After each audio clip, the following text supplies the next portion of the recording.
കൂടി വരുവാൻ തക്കോണം ദൈവത്തിന്റെ പരിശുദ്ധാത്മാവിന്റെ സഹായം നമ്മോടുകൂടി ഉണ്ടായിരുന്നത് ഓർത്തുകൊണ്ട് ഞാൻ കർത്താവിനെ സ്തുതിക്കുന്നു, സ്തോത്രം ചെയ്യുന്നു. ഇന്ന് രാത്രികാലം നാം ദൈവവചന പഠനത്തിനായിട്ടാണല്ലോ കൂടി വന്നിരിക്കുന്നത്. അതിനു മുമ്പായിട്ട് നാം ഒരു പാട്ട് പാടി കർത്താവിനെ മഹത്വപ്പെടുന്ന സമയമാണല്ലോ. അതിനായിട്ട് കർത്താവിന്റെ ദാസി സിസ്റ്റർ ബാപ്സി ജോസഫ് ഫിലദൽഫിയയിൽ നിന്ന് വചനം സംസാരിക്കുന്ന ദൈവദാസിന്റെ മിസ്സസ് ആണല്ലോ. കർത്താവിന്റെ ദാസി സിസ്റ്റർ ബാപ്സിയെ പാട്ട് പാടുന്നതിനായിട്ട് ഞാൻ ലൈനിലേക്ക് ക്ഷണിക്കുന്നു. സ്തോത്രം. Praise the Lord. तेरा प्यार है महान, तेरा प्यार है यहाँ, मैं जो पहले मुर्दा था तूने डाली मुझ में जान. तेरा प्यार है महान, तेरा प्यार है यहाँ, मैं जो पहले मुर्दा था तूने डाली मुझ पे जान. क्यों ना बोलो फिर मैं तेरी जय जयकार, क्यों ना बोलो फिर मैं तेरी जय जयकार. जय जयकार, जय जयकार, तूने मेरे लिए क्या कुछ ना किया. जय जयकार, जय जयकार, तूने मेरे लिए क्या कुछ ना किया. मेरी सूरत बिगड़ी थी, मेरा दिल था खाली, तूने सींचा था खून से ताकि आए हरियाली. मेरी सूरत बिगड़ी थी, मेरा दिल था खाली, तूने सींचा था खून से ताकि आए हरियाली. क्यों ना बोलो फिर मैं तेरी जय जयकार, क्यों ना बोलो फिर मैं तेरी जय जयकार. जय जयकार, जय जयकार, तूने मेरे लिए क्या कुछ ना किया. जय जयकार, जय जयकार, तूने मेरे लिए क्या कुछ ना किया. आई जीवन में खुशी, पाई अब्दी जिंदगी, तू है जिंदा साफिया, तूने किया. आई जीवन में खुशी, आई अब्दी जिंदगी, तू है जिंदा शाफिया, तूने किया. मेरी क्यों ना बोलो फिर मैं तेरी जय जयकार, क्यों ना बोलो फिर मैं तेरी जय जयकार. जय जयकार, जय जयकार, तूने मेरे लिए क्या कुछ ना किया.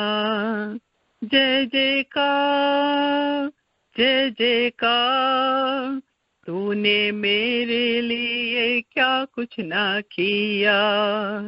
अपनी रूह से भर दिया, अपनी शक्ति मुझको दी, ताकि दूं मैं गवाही तेरे जी उठने की. अपनी रूह से भर दिया, अपनी शक्ति मुझको दी, ताकि दूं मैं गवाही तेरे जी उठने की. क्यों ना बोलो फिर मैं तेरी जय जयकार, क्यों ना बोलो फिर मैं तेरी जय जयकार. जय जयकार, जय जयकार, तूने मेरे लिए क्या कुछ ना किया. जय जयकार, जय जयकार, तूने मेरे लिए क्या कुछ ना किया. निन स्नेह माधुर्यम आदु अवर्णनीयम, पाप मरणमेट्टु पुदु जीवन നൽകിയോൻ. നിൻ സ്നേഹം മാധുര്യം ആദു അവർണ്ണനീയം, പാപമരണമേറ്റിൽ പുതു ജീവൻ നൽകിയോൻ. വൻ കൃപയ്ക്കായി ഞാൻ അങ്ങേ വാഴ്ത്തുന്നേ. വൻ കൃപയ്ക്കായി ഞാൻ അങ്ങേ വാഴ്ത്തുന്നേ. വാഴ്ത്തുന്നേ വാഴ്ത്തുന്നേ ജീവൻ നൽകി വീണ്ടെടുത്ത കർത്തനെ. വാഴ്ത്തുന്നേ വാഴ്ത്തുന്നേ ജീവൻ നൽകി വീണ്ടെടുത്ത കർത്തനെ. എൻ ജീവൻ ശൂന്യമായി മാരുഭൂസമാനമായി തങ്കരക്തത്താൽ എന്നെ ഫലപ്രദമാക്കിയോൻ. എൻ ജീവൻ ശൂന്യമായി മാരുഭൂസമാനമായി തങ്കരക്തത്താൽ എന്നെ ഫലപ്രദമാക്കിയോൻ. വൻ കൃപയ്ക്കായി ഞാൻ അങ്ങേ വാഴ്ത്തുന്നേ. വൻ കൃപയ്ക്കായി ഞാൻ അങ്ങേ വാഴ്ത്തുന്നേ. വാഴ്ത്തുന്നേ വാഴ്ത്തുന്നേ ജീവൻ നൽകി വീണ്ടെടുത്ത കർത്തനെ. വാഴ്ത്തുന്നേ വാഴ്ത്തുന്നേ ജീവൻ നൽകി വീണ്ടെടുത്ത കർത്തനെ. Thank you. ആമേൻ. Praise the lord. ഹല്ലേലൂയ. വളരെ അർത്ഥവത്തായ അനുഗ്രഹിക്കപ്പെട്ട ഒരു ഗാനം പാടുവാൻ കർത്താവിന്റെ ദാസിയെ ഇന്ന് രാത്രികാലം നമ്മുടെ മധ്യത്തിൽ ഉപയോഗിച്ചത് ഓർത്തുകൊണ്ട് ഞാൻ കർത്താവിനെ സ്തുതിക്കുന്നു, സ്തോത്രം ചെയ്യുന്നു. വൻ കൃപയ്ക്കായിട്ട് നമുക്ക് കർത്താവിനെ സ്തുതിക്കാം. നമുക്ക് വേണ്ടി ജീവൻ നൽകി. ഹല്ലേലൂയ സ്തോത്രം. നമ്മെ വീണ്ടെടുത്ത കർത്താവിന്റെ സ്നേഹത്തെ ഓർത്തുകൊണ്ട് ഹല്ലേലൂയ സ്തോത്രം. നമുക്ക് ഓരോ നിമിഷവും കർത്താവിനെ നാം സ്തുതി സ്തോത്രങ്ങൾ അർപ്പിച്ച് ഹല്ലേലൂയ മഹത്വപ്പെടുത്തുവാൻ തക്കവണ്ണം നാം ഹല്ലേലൂയ തുനിയേണ്ടിയിരിക്കുന്നു. ഇന്ന് രാത്രികാലം അനുഗ്രഹിക്കപ്പെട്ട ഗാനം പാടി ദൈവദാസിയുള്ള നന്ദി പ്രത്യേകം അറിയിക്കുന്നു. അടുത്തതായിട്ട് നാം വചനം ശ്രദ്ധിക്കുവാനുള്ള സമയമാണല്ലോ.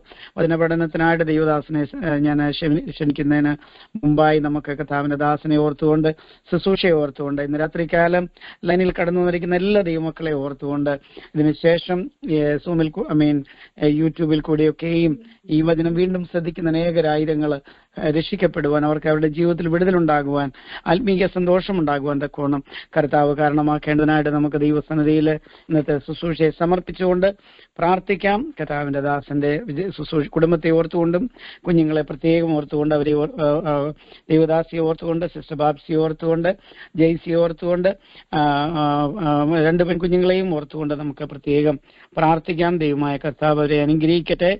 ആർക്കെങ്കിലും ലൈനിലുള്ള ഒരാൾക്ക് ശബ്ദമുയർത്തി ഈ വിഷയങ്ങൾക്ക് വേണ്ടി പ്രാർത്ഥിക്കാം.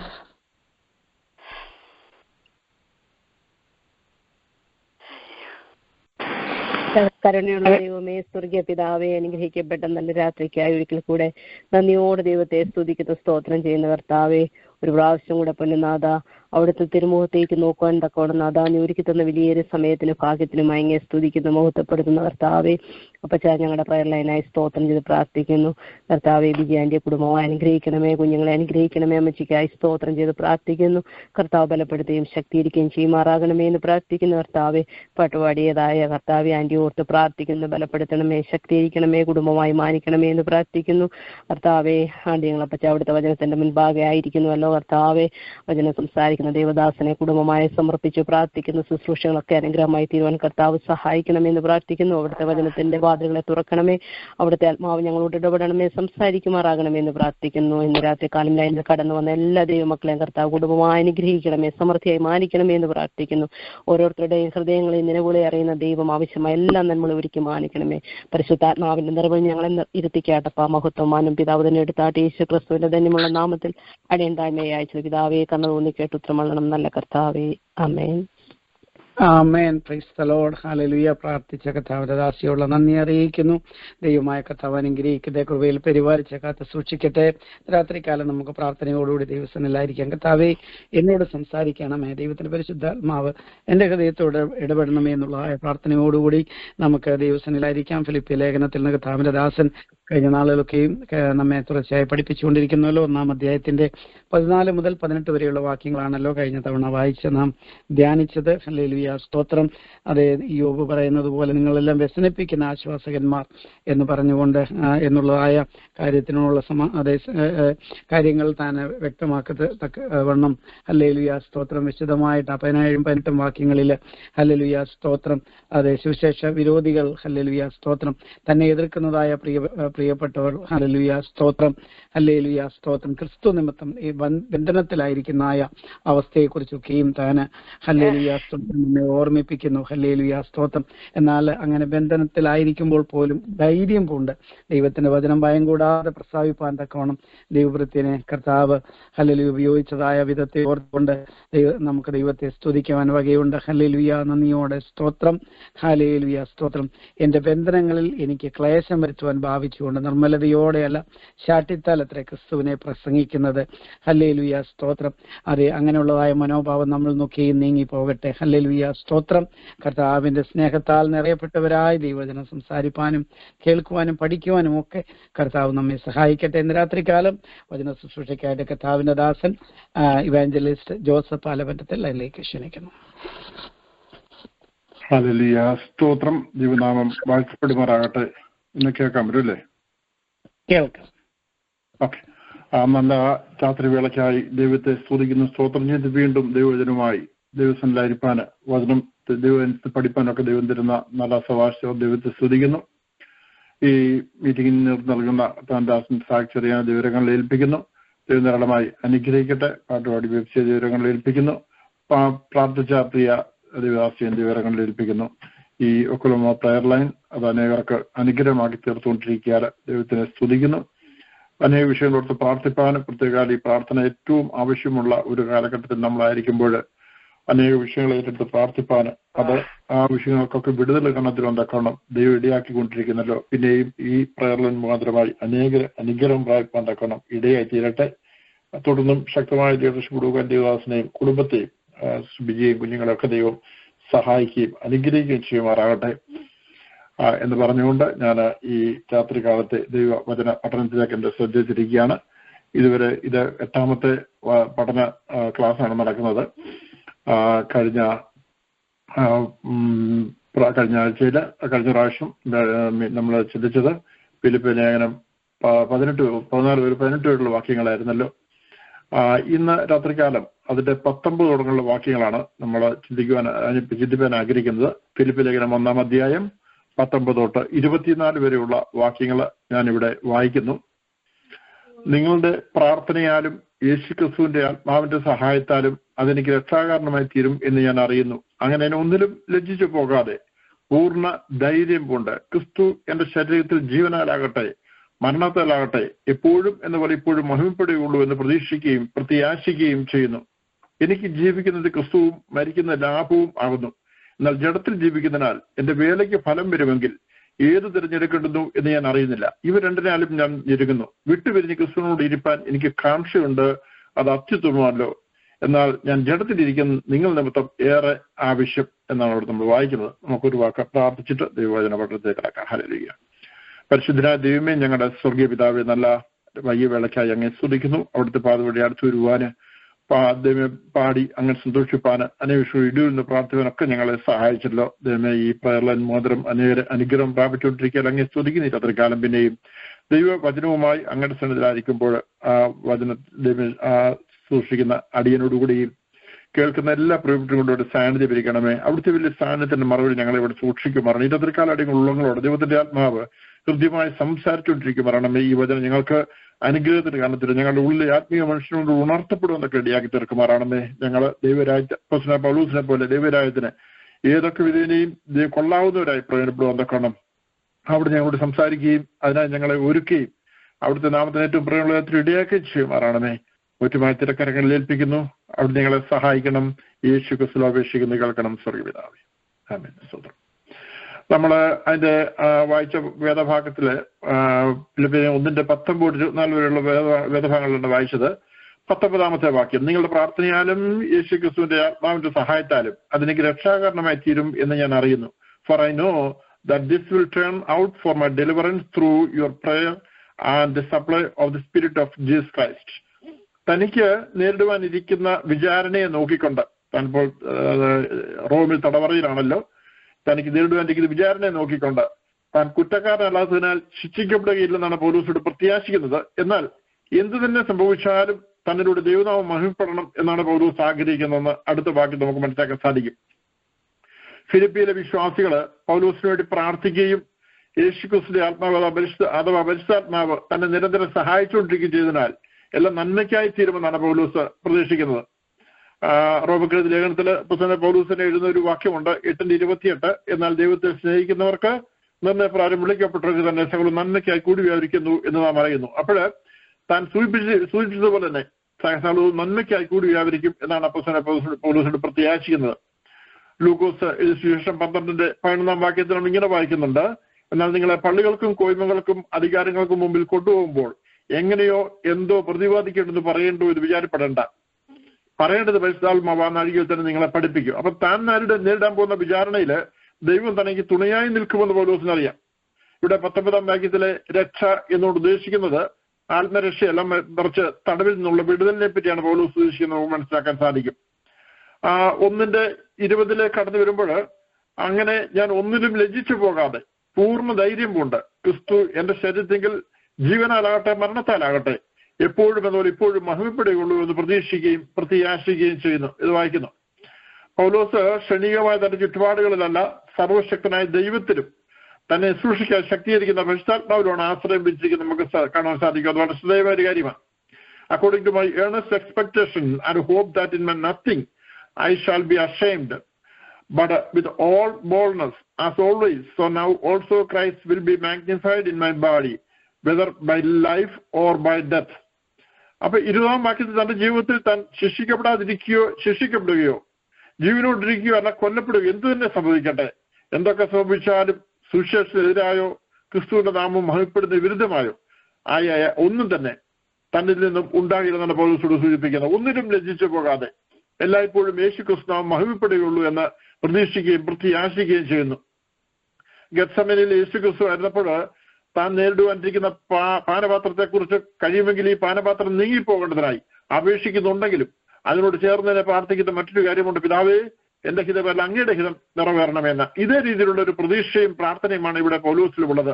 താൻ കുറ്റക്കാരനല്ലാത്തതുകൊണ്ട് തന്നെ വിട്ടയക്കുമെന്നാണ് പ്രതീക്ഷയെങ്കിലും അതല്ല, അതിന് വിപരീതമായി സംഭവിക്കുമെന്നാണ് ദൈവികമെങ്കിൽ ആ ദൈവത്തിനായി തന്നെ പൂർണ്ണമായി ഏൽപ്പിക്കുകയാണ് പൗലോസ് ഇവിടെ ചെയ്യുന്നത്. നമ്മുടെ കർത്താവിന്റെ ജീവിതത്തിലും പൗലോസിന്റെ ജീവിതത്തിലും ഉണ്ടായിരുന്ന ഈ നല്ല ഒരു കാര്യം, ഒരു നല്ല പ്രവൃത്തി നാം ഓരോരുത്തരുടെ ജീവിതത്തിലും നമുക്ക് മാതൃകയാക്കേണ്ടതാണ്. നാം ഒരു കാര്യത്തിന് വേണ്ടി ആഗ്രഹിക്കുകയും പ്രാർത്ഥിക്കുകയും ചെയ്യുമ്പോൾ തന്നെ ദൈവമേ എന്റെ ഹിതമല്ല അങ്ങയുടെ ഹിതം എന്നിൽ നിറവേറണമെന്ന് ആത്മാർത്ഥമായി പ്രാർത്ഥിക്കുക നമുക്കിടയായി തീരണം. ഹല്ലേലൂയ. പൗലോസ് ജയിലിലായിരുന്നത് വാക്യം 13 അല്ലെങ്കിൽ പൗലോസിന്റെ ചങ്ങല, ജയിലിലായിരുന്നു അല്ലെങ്കിൽ ചങ്ങല എല്ലാവർക്കും ക്രിസ്തുവിനെ അറിയുവാൻ മുഖാന്തരമായി തീർന്ന് നമ്മൾ പഠിച്ചു. 18 വാക്യത്തിൽ വരുമ്പോൾ തന്റെ എതിരാളികൾ ക്രിസ്തുവിനെ പ്രസംഗിക്കാനിടയായിട്ട് നമ്മൾ വായിച്ചു. എന്നാൽ ഇപ്പോൾ തനിക്ക് നേരിട്ടിരിക്കുന്ന പരീക്ഷണഘട്ടം ക്രിസ്തു മഹിമപ്പെടുവാൻ മുഖാന്തരമായി എന്നാണ് താൻ പറയുന്നത്. ദൈവ നിയോഗത്താലാണ് പൗലോസ് റോമിലേക്ക് വരുവാനിടയായി തീർന്ന് നമുക്കറിയാം. അതേ ദൈവ സാന്നിധ്യം വിട്ടുമാറാതെ പൗലോസിനോട് കൂടിയിരുന്ന് ഇതുവരെയും തന്നോട് ദൈവീതം നിവർത്തിച്ചു. ദൈവീത പ്രകാരം നടത്തപ്പെടുവാൻ ഇടയായതിനാൽ പൗലോസ് ഒരിടത്തിൽ ലജ്ജിച്ചു പോകാൻ ഇടയായി തീർന്നില്ല. അതുമാത്രമല്ല, ഈ യാഥാർത്ഥ്യം പൂർണ്ണമായി അറിയുന്ന പൗലോസ് ജീവിതത്തിൽ ഏതൊരു സാഹചര്യത്തെ നേരിടേണ്ടി വന്നാലും പൂർണ്ണ ധൈര്യത്തോടെ അതിനെ നേരിടുവാൻ ഒരുക്കമുള്ളവനായിരിക്കുന്നു. ഇവിടെ താൻ ദൈവ കരങ്ങളിലായിരിക്കുന്നതിനാൽ തനിക്ക് എന്ത് തന്നെ ഭവിച്ചാലും അത് ദൈവഹിതമായിരിക്കുമെന്നും അതിലൂടെ ദൈവനാമം മാത്രം കൊടുക്കാനിടയാകുന്നുള്ള വലിയൊരു ഉറപ്പ് പൗലോസിനുണ്ട്. നമ്മുടെ ദൈവഹിതപ്രകാരം ഓരോ ദിവസവും നമുക്കും അങ്ങനെ ദൈവഹിതപ്രകാരം ഓരോ ദിവസം ജീവിക്കാൻ കഴിയുമെങ്കിൽ ഇതേ ധൈര്യത്തോടെ നമ്മുടെ ക്രിസ്തുജീവിതം നമുക്ക് മുന്നോട്ട് നയിക്കുവാൻ കഴിയും. ഹല്ലേലൂയ. നമ്മുടെ ജീവിതത്തിൽ എന്തൊക്കെ സംഭവിച്ചാലും അവരുടെ ദൈവനാമം മാത്രം കൊടുക്കാൻ ഇടയായിത്തീരും. അങ്ങനെ പൂർണ്ണ ദൈവപ്രകാരമുള്ള ജീവിതം നയിക്കുവാനും അതിലൂടെ ദൈവനാമം എല്ലായ്പ്പോഴും മഹത്വം കൊടുക്കുവാനും നമ്മുടെ ഓരോരുത്തർ ജീവിതത്തോടെ ഇടയായി തീരുമാറാകട്ടെ. തടവറയിലാണ് ആയിരിക്കുന്നതെങ്കിലും വളരെയധികം ആകാംക്ഷയോടും പ്രത്യാശയോടും കൂടിയാണ് പൗലോസ് ഇപ്പോൾ ആയിരിക്കുന്നത്. തന്റെ വിചാരണയ്ക്ക് ശേഷം തനിക്ക് എന്ത് സംഭവിക്കുമെന്നതല്ല, പിന്നെയോ തന്റെ കർത്താവിന് വേണ്ടി ഏതുവിധം സാക്ഷിയാകുവാൻ കഴിയും എന്നാണ് തന്നെ ഭരിക്കുന്ന ചിന്ത. ഒരുപക്ഷെ കൈസറുടെ വിധി അനുകൂലമായി വന്നേക്കാം, അല്ലെങ്കിൽ തന്നെ വധശിക്ഷയ്ക്ക് വിധിക്കുകയും താൻ രക്തസാക്ഷിയാകുകയും തീർന്നെന്നും വരാം. തനിക്ക് മോചനം ലഭിച്ചാൽ താൻ മുന്നമേ ആഗ്രഹിച്ചതുപോലെ ക്രിസ്തുവിനെ കുറിച്ചുള്ള പ്രസംഗം തുടരും. ഒരു രക്തസാക്ഷി ആയാൽ അത് ക്രിസ്തുവിന് ബഹുമതിയുമായിരിക്കും. രണ്ടായാലും ക്രിസ്തുവിന്റെ നാമം മഹിമപ്പെടണമെന്നാണ് അപ്പോസ്തലനായ പൗലോസിന്റെ ആഗ്രഹം. ഇതുവരെയും ഒരു രംഗത്തും തന്നെ ലജ്ജിപ്പിക്കാതെ പരിശുദ്ധാത്മാവിന്റെ സഹായം പകർന്നു കൊടുത്തുകൊണ്ടിരുന്ന ദൈവം ഇവിടെയും തന്നെ മാനിക്കുമെന്ന് താൻ പ്രതീക്ഷിക്കുകയാണ്. 20-ാം വാക്യത്തിൽ നാം വായിച്ചതുപോലെ എങ്ങനെയാണ് ക്രിസ്തു മനുഷ്യ ജീവിതത്തിന്റെ മഹത്വം കൊടുക്കാൻ ഇടയാകുന്നത്? നമുക്ക് അതിനെപ്പറ്റി ഒന്ന് രണ്ട് കാര്യങ്ങൾ പറഞ്ഞ് മുന്നോട്ട് പോകാമെന്ന് ഞാൻ ആഗ്രഹിക്കുകയാണ്. വിദൂരമായ ആകാശ വിധാനത്തിലുള്ള നക്ഷത്രഗോളങ്ങൾ അതെത്രയോ വലിപ്പം ഏറിയുകയാണെങ്കിലും മനുഷ്യന്റെ കയ്യിലുള്ള ഒരു ദൂരദർശനി വിദൂരത്തിലുള്ള നക്ഷത്രങ്ങളെ വലുതാക്കി കാണിച്ച് അത് നമുക്ക് സമീപസ്ഥമാക്കി തീർക്കാൻ നമുക്ക് കാണാൻ സാധിക്കും. വിശ്വാസിയുടെ ജീവിതം ഒരു ദൂരദർശനിക്ക് സമാനമാണ്. ലോകത്തിന് അറിയുവാൻ കഴിയാത്ത, കാണുവാൻ കഴിയാത്ത ക്രിസ്തുവിനെ ഒരു വിശ്വാസി തന്നിലൂടെ വലുതാക്കിയും സമീപസ്ഥനാക്കിയും ഈ ലോകക്കാരുടെ മുമ്പിൽ ലോകക്കാരെ കാണിച്ചു കൊടുക്കുകയാണ് സംഭവിക്കുക. മനുഷ്യ നേത്രങ്ങൾ കൊണ്ട് കാണുവാൻ കഴിയാത്ത വസ്തുക്കളെ ഒരു മൈക്രോസ്കോപ്പ് ദൃശ്യമാക്കി തീർക്കുന്ന പോലെ ക്രിസ്തുവിനെ അറിയാത്തവർ ഒരു വിശ്വാസിയുടെ ക്രിസ്തുവിനെയും അദ്ദേഹത്തിന്റെ മഹത്വത്തെയും വലുതായി കാണുവാനും അനുഭവിക്കാനും ഇടയായിത്തീരണമെന്നാണ് ദൈവം നമ്മളിലൂടെ ആഗ്രഹിക്കുന്നത്. ഹല്ലേലൂയ. 2 കൊരിന്ത്യർ 3 അപ്പോസ്തലൻ പൗലോസ് പറയുന്നത് സകല മനുഷ്യരും അറിയുന്നതും വായിക്കുന്നതുമായ പത്രമാണ് ഒരു വിശ്വാസി. ബോധപൂർവമോ അല്ലാതെയോ ഒരു വിശ്വാസിയിൽ കാണുന്നൊക്കെയും മറ്റുള്ളവർ കണ്ടുകൊണ്ടിരിക്കുകയാണ്. എന്നാൽ ബോധപൂർവം അല്ലാതെ യഥാർത്ഥമായ ഒരു വിശ്വാസിയിൽ ഉള്ള ഭാവവും പ്രവൃത്തിയും ഒക്കെ ആയിരിക്കും മറ്റുള്ളവർക്ക് അറിയാൻ കഴിയുക. ഒരു വ്യക്തിയുടെ അഭിനയമൊന്നും ദൈവത്തിന്റെയോ ഇവൻ മറ്റുള്ളവരുടെയോ മുമ്പിൽ അല്ലെങ്കിൽ കൊച്ചുകുട്ടികളുടെ മുമ്പാകെ പോലും വിലപ്പോകുന്നതാണ് യാഥാർത്ഥ്യം. നമ്മൾ അല്ലെങ്കിൽ ആരൊക്കെ എത്രയൊക്കെ അഭിനയിച്ചാലും അതിന്റെ ഉള്ള അവസ്ഥയായിരിക്കും മറ്റുള്ളവർക്ക് മനസ്സിലാക്കാൻ കഴിയുക. ഒരു സംഭവം ഇങ്ങനെ ഞാൻ കേട്ടിട്ടുണ്ട്, ഞാനിത് മുമ്പ് പറഞ്ഞിട്ടില്ലെന്നാണ് ഞാൻ കരുതുന്നത്. ഇംഗ്ലണ്ടില് ഒരു മഴയുള്ള ദിവസം ഒരു പിതാവ് ഭവനത്തിൽ നിന്ന് ഇറങ്ങി പുറത്തേക്ക് നടന്നു പോകുന്നിടയായി തീർന്നു. അല്പം കഴിഞ്ഞപ്പോൾ ആ പിതാവിന്റെ കൊച്ചു മകന് ആ ഡോറ് തുറന്നു നോക്കിയപ്പം ഈ പിതാവ് നടന്നു പോയ ആ ഷൂസിന്റെ പാടുകൾ അവിടെ അങ്ങനെ ആ മണ്ണിൽ പതിഞ്ഞു കിടപ്പുണ്ട്. അപ്പൊ ഈ മകനൊരു താല്പര്യം തോന്നി, അവനൊരു രസം തോന്നി. അവൻ ഈ പിതാവിന്റെ കാല് വെച്ച ആ അടയാളമുള്ള ഭാഗത്ത് തന്റെ കാല് വെച്ച് അതില് അങ്ങനെ മുന്നോട്ട് കടന്നുപോയി. അപ്പൊ കുറച്ച് കഴിഞ്ഞപ്പോൾ ഈ കുട്ടി ചെന്നെത്തിയത് ഒരു ലിക്കർ ഷോപ്പിലായിരുന്നു. അവിടെയാണ് ഈ പിതാവ് ചെന്നിരുന്നത്. അവിടെ ഈ പിതാവിനെ ഈ കുട്ടിക്ക് കാണാൻ പറ്റി. അപ്പം നമ്മൾ അറിയാതെ നമ്മൾ ഇട്ടിട്ട് പോകുന്ന അല്ലെങ്കിൽ ആ മാർക്കുകൾ നമ്മുടെ ജീവിതത്തിന്റെ മാർക്കുകൾ അത് മറ്റുള്ളവർ ഫോളോ ചെയ്തിട്ട് നമ്മൾ എങ്ങനെയാണ് നമ്മുടെ ജീവിതം എന്നുള്ളത് മറ്റുള്ളവർക്ക് മനസ്സിലാക്കാൻ കഴിയും. അതാണ് യാഥാർത്ഥ്യം. യോഹന്നാൻ സ്നാപകൻ പറഞ്ഞത് അവൻ ക്രിസ്തു വളരണം, ഞാനോ കുറയണമെന്നാണ്. യോഹന്നാൻ സുവിശേഷം 3:30 നമ്മൾ വായിക്കുന്നുണ്ട്. അപ്പൊ ഒരു മെഴുകുതിരി കത്തുമ്പോൾ ആ മെഴുകുതിരി തന്റെ ചുറ്റുപാടുമുള്ള ഇത്തിലുള്ളവർക്ക് പ്രകാശം നൽകിക്കൊണ്ടിരിക്കും. എന്നാൽ അധികം വൈകാതെ ആ മെഴുകുതിരി കത്തി അവസാനിക്കും നമുക്ക് കാണാൻ സാധിക്കും. ഇതാണ് ഒരു യഥാർത്ഥ വിശ്വാസിയുടെ ജീവിതം. ലോകത്തിന്റെ വെളിച്ചമായ ക്രിസ്തുവിൽ നിന്ന് പ്രകാശം പ്രാപിച്ചവരെ നാം ജീവിച്ചിരിക്കുന്ന അല്പകാലം നാം പ്രാപിച്ച പ്രകാശം ഇരുട്ടിലുള്ളവർക്ക് മറ്റുള്ളവർക്ക് നൽകി നാം നമ്മുടെ ജീവിതം അവസാനിപ്പിച്ച് ഈ ലോകത്തിന് പോകേണ്ടവരാണ്. ചിലർ ഈ പ്രകാശത്തെ കത്തിച്ച് പറയും കീഴിൽ വെക്കാറുണ്ട്. മത്തായി സുവിശേഷം 5:15 നമ്മൾ വായിക്കുന്നുണ്ട്. ചിലർ അത് പാത്രത്തിനടിയിൽ വയ്ക്കും, ചിലർ കട്ടിലിനടിയിൽ വയ്ക്കും, ചിലർ തന്നെ മറ്റുള്ളവർക്ക് പ്രയോജനപ്പെടും വിധം തണ്ടിന്മേൽ വയ്ക്കും. ലൂക്കോസ് സുവിശേഷം 8:16 ഭാഗം കാണുന്നു. അപ്പൊ നമുക്ക് വേണമെങ്കിൽ ഒരിടത്ത് മറച്ചു വയ്ക്കാം, അല്ലെങ്കിൽ ഒരിടത്ത് മാത്രം ഇരുന്ന് പ്രകാശിച്ച് അവസാനിക്കാൻ കഴിയും. അതേസമയം നമുക്ക് നമ്മുടെ സമയത്തിനുള്ളിൽ ഓടി നടന്ന് ഇരുട്ടിലായിരിക്കുന്ന പരമാവധി അനേകരിലേക്ക് നമ്മൾ പ്രകാശം എത്തിക്കാൻ കഴിയും. ഇതിലേതാണ് നാം തിരഞ്ഞെടുക്കുക എന്നുള്ളത് നമുക്ക് തന്നെ ചിന്തിപ്പാൻ തീരട്ടെ. ഹല്ലേലൂയ. അപ്പൊ ഒരു വിശ്വാസി ഭാരമേറിയ അപകട സന്ധിയിലായിരിക്കുമ്പോൾ ഉണ്ടാകുന്ന പ്രതികരണം ക്രിസ്തുവിനെ അത് വലുതായോ ചെറുതായോ മറ്റുള്ളവരുടെ മുമ്പായി പ്രദർശിപ്പിക്കുന്നതായിരിക്കും. നമ്മുടെ വിശ്വാസത്തിന്റെ പരീക്ഷണ ഘട്ടങ്ങളിലും ക്രിസ്തുവിനെ മഹത്വപ്പെടുത്തുന്നവരായി പന്തക്കണം നമുക്ക് ഇടയായി തീരട്ടെ. അപ്പം അടിയുറച്ച ഒരു വിശ്വാസം ഉള്ള ഒരു വ്യക്തി ആ വിശ്വാസത്തിലേക്ക് ഒരു വ്യക്തി കടന്നു വരുമ്പോൾ അതാണ് സംഭവിക്കുന്നത്. ഏതൊരു പരീക്ഷണ ഘട്ടങ്ങളിലും കർത്താവിനോടൊപ്പം ഉറച്ചു നിന്നുകൊണ്ട് കർത്താവിന്റെ നാമത്തിന്റെ മഹത്വത്തിനായി പ്രവർത്തിപ്പതൊക്കെ ഇടയായി തീരും. ഹല്ലേലൂയ. കഷ്ടപ്പാടിന്റെ തീച്ചുകളുടെ അനുഭവം ഉണ്ടായാലും അതിന്റെ മധ്യേ എബ്രായ ബാലന്മാരെ പോലെ ദൈവനാമത്തെ ഉയർത്തുവാനൊക്കെ നമുക്ക് ഇടയായി തീരട്ടെ. ഹല്ലേലൂയ. ഫിലിപ്പിയർക്ക് ലേഖനം 1:21 നമ്മൾ ഇങ്ങനെയാണ് വായിക്കുന്നത്: എനിക്ക് ജീവിക്കുന്നത് ക്രിസ്തുവും മരിക്കുന്നത് ലാഭവുമാകുന്നു. ഒരു വിവർത്തനം ഇപ്രകാരമാണ്: എനിക്ക് ജീവിതം ക്രിസ്തുവും മരണവും നേട്ടവുമാണെന്നാണ്. For to me to live is Christ and to die is gain. അതിനകത്ത് എനിക്ക് ജീവിക്കുന്ന ക്രിസ്തു, to me to live is Christ എന്ന ഭാഗത്തെ പറ്റി നമുക്ക് ആദ്യം അല്പസമയം ചിന്തിച്ചിട്ട് മുന്നോട്ട് കടന്നു പോകാം. പൗലോസിനെ സംബന്ധിച്ചോളം ജീവിതം ക്രിസ്തുവിന് വേണ്ടി പ്രവർത്തിക്കുവാൻ ലഭിക്കുന്ന ഒരവസരമായി പൗലോസ് കാണുന്നതിനിടയായി തീർന്നിട്ടുണ്ട്. അതിന്റെ മറുവശം മരണം എന്നത്, അത് ആ മരണമാണെങ്കിൽ അത് ഏറെ ലാഭകരവുമാണ്. ജീവിക്കുന്നത് ക്രിസ്തു, മരണമാണെങ്കിൽ ലാഭകരവും. ഇവിടെ കാണുന്ന പൗലോസിന്റെ ജീവിതത്തെക്കുറിച്ചും മരണത്തെക്കുറിച്ചുള്ള കാഴ്ചപ്പാടാണ് ഒരു യഥാർത്ഥ ക്രിസ്ത്യാനിക്ക് ഉണ്ടായിരിക്കേണ്ടത്. സ്വാർത്ഥ തൽപരരായ സുവിശേഷ പ്രവർത്തനത്തിൽ നിന്നും തികച്ചും വ്യത്യസ്തനായിരുന്നു അപ്പോസ്തലനായ പൗലോസ് നമുക്ക് കാണാൻ സാധിക്കും. രക്ഷിക്കപ്പെട്ട് വേറിട്ട് ദൈവത്തെ ആരാധിക്കുവാൻ ഇറങ്ങിത്തിരിക്കുന്നവര്, അത് 20 വയസ്സുള്ള ചെറുപ്പക്കാരനോ 50 വയസ്സുള്ള മധ്യവയസ്കനോ അതുമല്ല അല്പം കൂടി പ്രായമുള്ള ആളാകട്ടെ, കർത്താവിനെ കണ്ടുമുട്ടിയ ശേഷം ഈ ലോകത്തിൽ ലഭിക്കുന്ന സമയങ്ങള് അത് വളരെ വിലയേറിയതും ചുരുങ്ങിയതുമായിരിക്കും. ഈ ലോക ജീവിത കാലത്ത് ലഭിക്കുന്ന സമയങ്ങള് അത് വളരെ വിലപ്പെട്ടെന്നറിഞ്ഞ് ഏത് വിധേനയും ദൈവം ആഗ്രഹിക്കുന്ന വിധത്തില് ദൈവനാമോഹത്തിനായി ജീവിക്കുവാൻ കഴിഞ്ഞെങ്കിലേ അത് ദൈവത്തിന് പ്രയോജനമുള്ള ജീവിതമായി തീരുകയുള്ളൂ.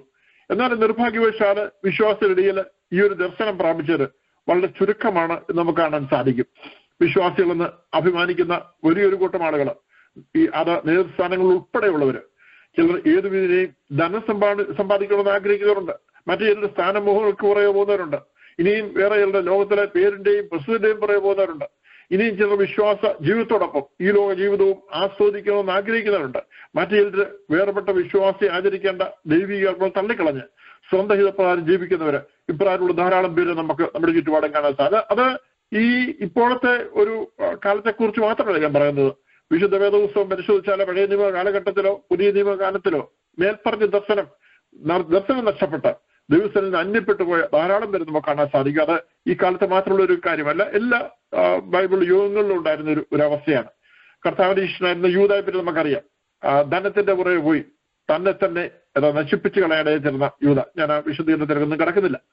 അപ്പോസ്തല പ്രവർത്തന അനനിയാസും സഫീറയും തങ്ങൾക്കൊരു നാമം ഉണ്ടാക്കാൻ വേണ്ടി അപ്പോസ്തല പത്രോസിന്റെ മുമ്പേ വന്ന് കളവ് പറയുന്ന സഫീർ അവരുടെ ജീവനോട് നഷ്ടപ്പെടുന്നതായിട്ട് നമ്മൾ കാണുന്നുണ്ട്. മനസാക്ഷി തള്ളിക്കളഞ്ഞിട്ട് വിശ്വാസ കപ്പൽ തകർന്നു പോയി എന്ന് 1 തിമോഥെയോസ് 1:19-20 വാക്യങ്ങൾ പറയുന്ന ഹുബനിയോസും അലക്സാണ്ടറും ഇവർ യഥാർത്ഥ ദൈവിക ഉപദേശം തള്ളിക്കളഞ്ഞ് തെറ്റായ ഉപദേശം പിൻപേ പോയവരാണ് നമുക്ക് കാണാൻ സാധിക്കും. ഇന്നും ഇങ്ങനെയുള്ള ധാരാളം പേര് നമുക്ക് കാണാൻ കഴിയും. ഇതേ ഹുബനിയോസും പിന്നെ ഫിലത്തോസും സത്യം വിട്ട് തെറ്റി പുനരുദ്ധാനം കഴിഞ്ഞു എന്ന് പറഞ്ഞ് ചിലരുടെ വിശ്വാസം മറിച്ചു കളഞ്ഞതായി 2 തിമോഥെയോസ് 2:18 നാം വായിക്കുന്നുണ്ട്. ഇങ്ങനെയുള്ളവര് തങ്ങളെ മാത്രമല്ല മറ്റുള്ളവരുടെ വിശ്വാസവും കൂടെ മറിച്ചു കളയാനിടയായി തീർന്നു എന്നുള്ളത് നമുക്ക് കാണാൻ സാധിക്കും. അത് ഈ കാലത്ത് നമുക്ക് കാണാൻ സാധിക്കുന്ന കാര്യങ്ങളൊക്കെ തന്നെയാണ്. 2 തിമോഥെയോസ് 4:10 കാണുന്ന പോലെ ഈ ലോകത്തെ സ്നേഹിച്ചിട്ട് പൗലോസിനെ വിട്ട് തെസ്സലോനിക്കയ്ക്ക് പോയ ദേമാസിനെ പറ്റി വായിക്കുന്നുണ്ട്. ഇപ്രകാരം ദർശനമില്ലാത്ത അല്ലെങ്കിൽ ഉണ്ടായിരുന്ന ദർശനം നഷ്ടപ്പെട്ട ഒരു കൂട്ടത്തെ ഈ കാലത്തിലും കഴിഞ്ഞ കാലങ്ങളിലും ലോകത്ത് എവിടെ നോക്കിയാൽ ഈ കാലത്ത് നമുക്ക് കാണാൻ സാധിക്കും. ഇങ്ങനെ അനേക കാര്യങ്ങൾ കർത്താവും അപ്പോസ്തലന്മാരും മുൻകൂട്ടി മുന്നറിയിപ്പ് നൽകിയിട്ടുള്ള ദൈവത്തിൽ പലയിടത്തും കാര്യങ്ങളും ദൈവത്തിൽ പലയിടത്തും നമുക്ക് കാണാൻ സാധിക്കും. ഇതെല്ലാം മധ്യേ ഒരു കൂട്ടം ആളുകൾ പരമാർത്ഥതയോടെ എന്ത് വില കൊടുത്തും ദൈവത്തെ സേവിക്കുവാൻ തയ്യാറായിട്ടുള്ളത് ആശാവായ ഒരു കാര്യമായിട്ട് നമുക്ക് കാണാൻ സാധിക്കുന്നുണ്ട്. അത് ദൈവം ഒരു കൂട്ടം ആളുകൾ ദൈവം എപ്പോഴും ദൈവത്തിന് വേണ്ടി നിർത്താൻ തക്കണം ഒരുക്കിയെടുക്കും. ആരൊക്കെ ദൈവത്തിൽ നിന്ന് അകന്നു പോയാലും അത് പഴയ നിയമകാലത്ത് നമുക്ക് റെമനന്റ് ഒരു ശേഷിപ്പെന്ന് പറഞ്ഞ് നമുക്ക് കാണാൻ സാധിക്കുന്നുണ്ട്. അത് ആരൊക്കെ ദൈവത്തെ വിട്ട് അകന്നു പോയാലും ദൈവത്തിന്റെ ഇഷ്ടം ചെയ്യുവാന്, ദൈവത്തോടൊപ്പം നിൽക്കാന്, ദൈവപ്രവൃത്തികൾ നടപ്പിലാക്കുവാനായി ദൈവം ഒരു കൂട്ടം ആളുകളെ തെരഞ്ഞെടുക്കും. അത് ഈ കാലത്തിലുമുണ്ട്. റോമാലേഖനം 9-ാം അധ്യായത്തിൽ നമുക്കൊന്ന് വായിക്കുന്നുണ്ട്, ഞാൻ അതിലേക്ക് കടക്കുന്നില്ല. അപ്പോൾ ഈ കാലത്തും ദൈവത്തിന് വേണ്ടി ദൈവത്തിന്റെ കാര്യങ്ങൾ ചെയ്യുവാനായി ദൈവത്തോടൊപ്പം നിൽക്കാനായി ഒരു കൂട്ടം ആളുകൾ ദൈവം തെരഞ്ഞെടുത്തിട്ടുണ്ട്. ആ കൂട്ടത്തിൽ നാമമായിരിക്കാൻ തക്കണം നമ്മെ ഏൽപ്പിക്കാം. ദൈവസ്ഥലം ദൈവത്തോട് ചേർന്നിരിക്കാനും ദൈവ ഇഷ്ടം ചെയ്യുവാനും ദൈവനാമത്തിന് ജീവിപ്പാനും തക്കം ദൈവം നമ്മെ കരകെടുത്ത് ഉപയോഗിക്കാൻ ഇടയായി തീരട്ടെ. ഹല്ലേലൂയ.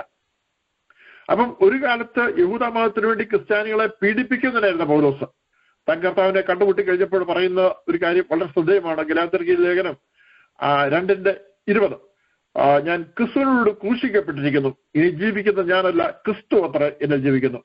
ഇപ്പോൾ ഞാൻ ജഡത്തിൽ ജീവിക്കുന്നതോ എന്നെ സ്നേഹിച്ച് എനിക്ക് വേണ്ടി തന്നെ ഏൽപ്പിച്ചു കൊടുത്ത ദൈവപുത്രനുള്ള വിശ്വാസത്തലത്രേ ജീവിക്കുന്നു നമ്മൾ വായിക്കുന്നു. അപ്പൊ നാം എന്ന വ്യക്തി ക്രൂശിക്കപ്പെട്ടിട്ട് ക്രിസ്തു നമ്മിൽ ജീവിക്കുക, ഇതാണ് നാം ഉൾപ്പെടെ ഓരോ ക്രിസ്ത്യാനിയുടെ ജീവിതത്തിൽ ആവശ്യമായിരിക്കുന്നത്. ഈ വയ്യവളെന്നെ എന്റെ വാക്കുകൾ ശ്രദ്ധിക്കുന്ന ഓരോരുത്തരുടെ ജീവിതം ദൈവസ്ഥലിലെ പ്രകാരമുള്ളതായിരിക്കും നമ്മെ തന്നെ ശോധനയടയാ തീരട്ടെ. ഹല്ലേലൂയ. നമ്മുടെ നാം എന്ന വ്യക്തി ക്രൂശിക്കപ്പെട്ടിട്ട് നമ്മുടെ പഴയ മനുഷ്യൻ ഇല്ലാതെയായിട്ട് കണ്ടാലും സകലവും പുതുതായി തീർന്ന് പറയുന്നത് പോലെ ഒരു പുതു സൃഷ്ടി ഉണ്ടായി വരികയാണ്. ഹല്ലേലൂയ. പുതു സൃഷ്ടിയായി തീരുകയാണ് നമ്മൾ. അങ്ങനെ ആ പുതു സൃഷ്ടി ആയി കഴിഞ്ഞാൽ ആ പുതു സൃഷ്ടി കർത്താവിന്റെ നാമത്തിന് മാത്രം ജീവിപ്പാനൊക്കെ ഇടയായിത്തീരുന്ന ഒരു വ്യക്തികളായി തീരണം. ഹല്ലേലൂയ. അപ്പൊ ദൈവത്തിന് ഇഷ്ടം, ദൈവത്തിന് തന്റെ ഇഷ്ടം നിവർത്തിക്കുവാൻ വലിയ ആൾക്കൂട്ടത്തിന്റെ ഒന്നും ആവശ്യമില്ല.